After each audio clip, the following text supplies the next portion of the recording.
En el siglo X a.C., un rey ascendió al trono con la bendición de Dios y el peso de sus propias pasiones. Salomón, arquitecto del primer templo, sabio entre los sabios, amado por su pueblo e inmortalizado en la historia. Pero más allá del esplendor de Jerusalén, en los pasillos de su palacio dorado, se gestaba un secreto. 700 esposas, 300 concubinas, un harén que era mucho más que placer. Cada mujer traía consigo alianzas, poder e intrigas.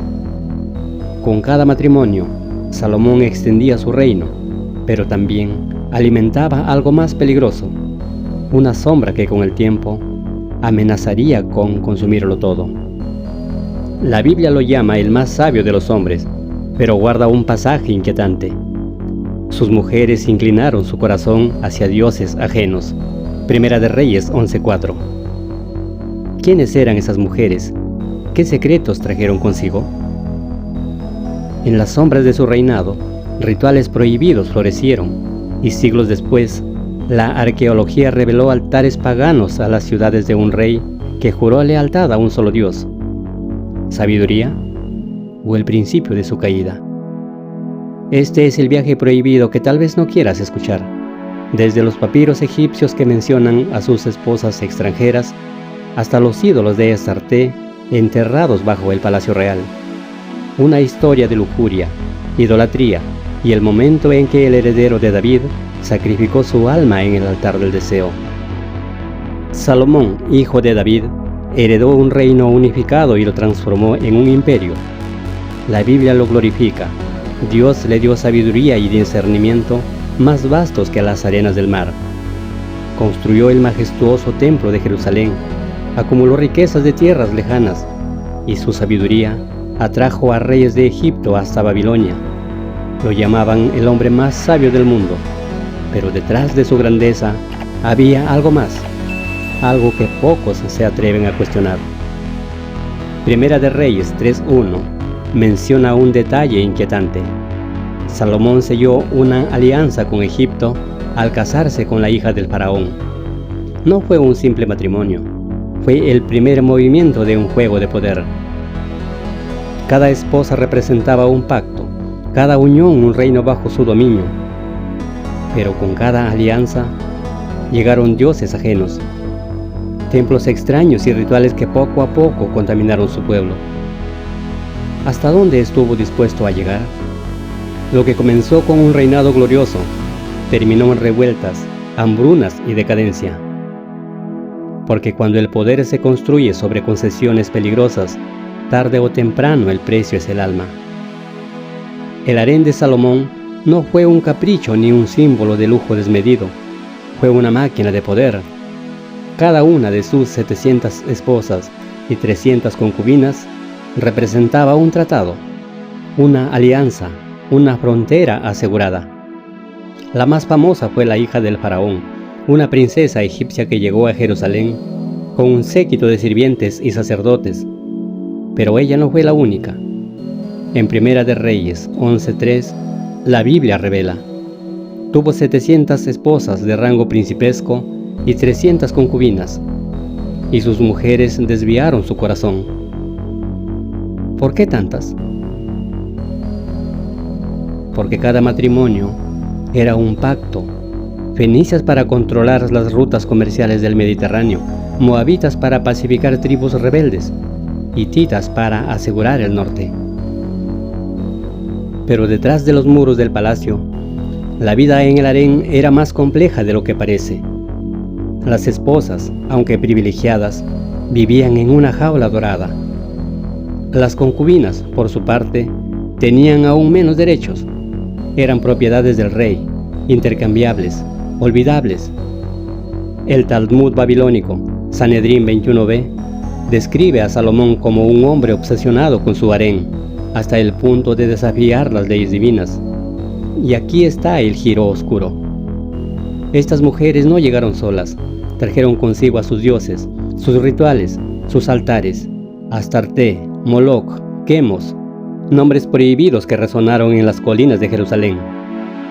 Se dice que en las noches de la corte de Salomón, los cantos en lenguas antiguas flotaban en el aire.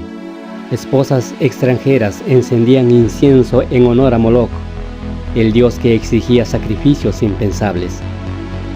¿Hasta dónde llegó el rey sabio para complacerlas?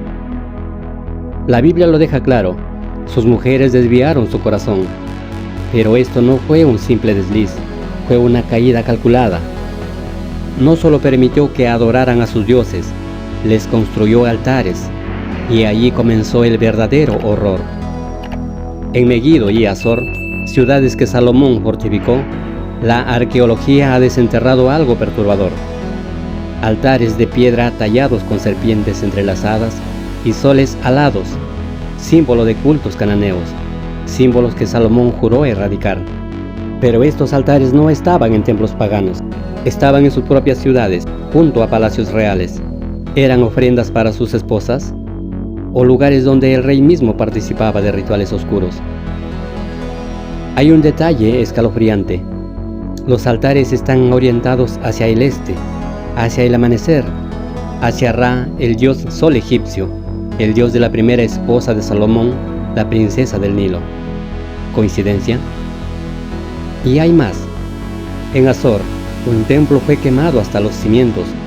Los arqueólogos encontraron huesos de animales sacrificados, pero también collares rotos de oro. ¿Intentó alguien borrar el rastro de una reina extranjera? Salomón creyó que su poder era invencible, que podía negociar con reinos, dioses, inclusive con el destino. Pero la Biblia guarda un pasaje devastador. El Señor se enojó contra Salomón porque su corazón se había apartado de Dios. ¿Qué provocó esta ira divina? La respuesta está en las ruinas de Megiddo, donde los arqueólogos desenterraron altares paganos llenos de cenizas de sacrificios infantiles a Moloch. Las esposas extranjeras no eran simples espectadoras.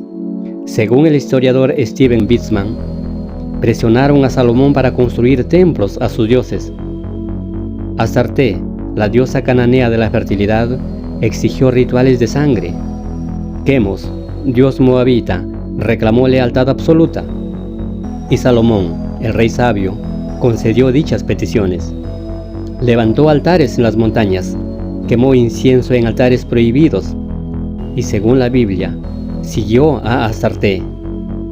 ¿Pero fue manipulación o amor? Algunas teorías sugieren que estas mujeres usaron su influencia para proteger a sus pueblos. Otras, que Salomón se enamoró de sus creencias. La verdad es más oscura. El hombre que construyó el templo de Dios terminó arrodillándose ante ídolos de piedra, y el precio fue catastrófico. ¿El pecado de Salomón fue el amor o la obsesión? Sus concubinas no eran simples compañeras, eran sacerdotisas de cultos que exigían un precio, y ese precio llegó con la profecía de Ahías, registrada en el libro de Primera de Reyes. Rasgaré el reino de tus manos. Cuando Salomón murió, su imperio se partió en dos. Primera de Reyes 12. 10 tribus del norte siguieron a Jeroboam, un hombre común, pero con un aura de destino. ¿Quién le dio ese poder? Inscripciones asirias hablan de un rey ungido por dioses extranjeros. ¿Quién lo coronó en las sombras? Las viudas de Salomón. Pero no todo se perdió. 2 tribus, Judá y Benjamín, permanecieron leales al hijo de Salomón, Roboam. Así nació el reino del sur, con Jerusalén como su capital. Sin embargo, el norte, ahora llamado Reino de Israel, cayó en la idolatría.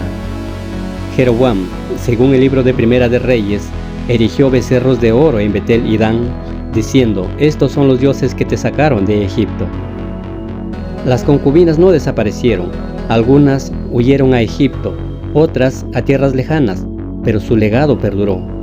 El reino de Israel se hundió en la idolatría, las guerras y finalmente en el exilio. Todo porque un hombre sabio prefirió el susurro de 1000 mujeres al de una sola verdad. Salomón murió rodeado de enemigos y de los fantasmas de sus propios errores, porque el harén que forjó para unir naciones terminó dividiendo su alma, y su legado ya no fue sabiduría, sino una advertencia eterna. Nadie puede servir a 2 señores a la vez. El harén de Salomón fue un símbolo de poder, un laberinto de alianzas y deseos, pero cuando el rey murió, las mujeres que lo habitaron desaparecieron de la historia. La Biblia guarda silencio, no hay registros de su destino. ¿Fueron repudiadas, absorbidas por el siguiente rey, o simplemente se desvanecieron en las sombras de un reino que ya no las necesitaba? Algunas teorías sugieren que las esposas extranjeras regresaron a sus tierras natales, llevando consigo secretos de Jerusalén. Otras, que fueron recluidas en palacios secundarios olvidadas por la historia. Pero hay una pregunta más incómoda. ¿Cuántas de estas mujeres eran realmente conscientes de estar viviendo en una jaula de oro? ¿Cuántas entendieron que su papel no era el de amantes, sino el de peones de un juego de poder que terminó destruyendo a su propio jugador? La ironía final es amarga. Las alianzas que él forjó con tanto esfuerzo se desmoronaron, y las mujeres que las representaron quedaron atrapadas en el fuego cruzado de una guerra fratricida. ¿Fueron ellas las que sellaron el destino de Israel? ¿O simplemente fueron víctimas de un hombre que quiso tenerlo todo y terminó perdiéndolo todo? El harén de Salomón no fue solo un capítulo de lujuria y poder, fue una tragedia silenciosa, un eco que resuena hasta hoy. Salomón construyó un imperio con su sabiduría, amasó riquezas que deslumbraron a reyes y selló pactos con las naciones más poderosas, pero en su búsqueda de grandeza, descuidó lo esencial. Las mismas alianzas que le dieron poder sembraron su caída. Cada tratado firmado con un matrimonio, cada altar levantado para complacer a sus esposas, cada noche en que el incienso de dioses extranjeros flotaba sobre Jerusalén, todo fue erosionando su reino desde dentro. Los profetas lo advirtieron, pero el rey ya no escuchaba. Cuando la ruina llegó, no fue con ejércitos invasores, ni con una revuelta repentina. Fue un derrumbe silencioso, como una grieta que se extiende hasta quebrarlo todo. Y al final, el hombre que tuvo 1000 mujeres murió solo. El templo que levantó fue saqueado. Su linaje se dividió en guerra. Su nombre, una vez sinónimo de gloria, quedó marcado por la advertencia más amarga. Cuando se intercambia lo eterno por lo efímero, no importa cuánto se haya acumulado, porque al final, todo se pierde. Pero la historia de Salomón no terminó con su muerte, porque bajo el monte del templo aún hay secretos enterrados esperando ser descubiertos. Y tal vez, solo tal vez, en esas ruinas se encuentre la respuesta a su verdadera caída.